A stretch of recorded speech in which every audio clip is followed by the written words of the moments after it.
മന്ദാകിനി അതീവ സുന്ദരിയായിരിക്കുന്നു. പരിപൂർണ സ്ത്രീയായി മാറിയ അവൾ ധാരാളം സ്വപ്നം കാണാനും പഠിച്ചിരിക്കുന്നു.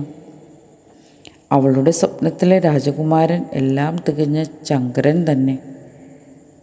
പക്ഷേ അവളുടെ സൗന്ദര്യത്തിൽ മതിമയങ്ങിയത് കറുപ്പുസ്വാമിയായിരുന്നു.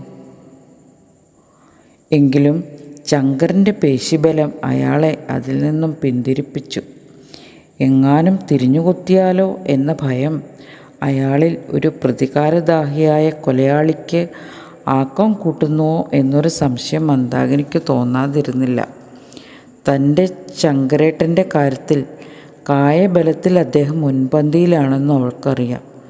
ഒരുമിച്ച് ഇടപഴകുമ്പോൾ തന്നിലേക്കുള്ള അദ്ദേഹത്തിൻ്റെ ആകർഷണത്തിന് ആക്കം കൂട്ടുകയും താനില്ലാതെ അദ്ദേഹത്തിനൊരു ജീവിതമില്ല എന്ന തോന്നലുണ്ടാവുകയും ചെയ്യുമെന്ന് അവൾക്ക് തോന്നി. പക്ഷേ ഏതു നേരവും വയലും തൊടിയുമായി കഴിയുന്ന അദ്ദേഹത്തിലേക്കു താനെങ്ങനെ അടുക്കും? അവൾക്ക് സന്ദേഹം തോന്നാതിരുന്നില്ല.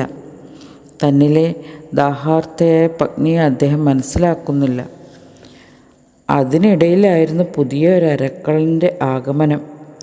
ഏട്ടൻ്റെ മകൻ വിഷ്ണുവിൻ്റെ തൊട്ടും തലോടിയുമുള്ള വികൃതികൾ അസഹനീയമായി തോന്നിയ സന്ദർഭത്തിൽ മറ്റാരും കാണാതെ നന്നായിട്ടൊന്ന് പ്രഹരിച്ചു. അതോടെ ആ ശല്യം അവസാനിച്ചുവെന്ന് തോന്നി. വിഷ്ണുവിൻ്റെ വിക്രിയകൾ ശരിയാണെന്ന് അവൻ സ്വയം ശരിവെച്ചു.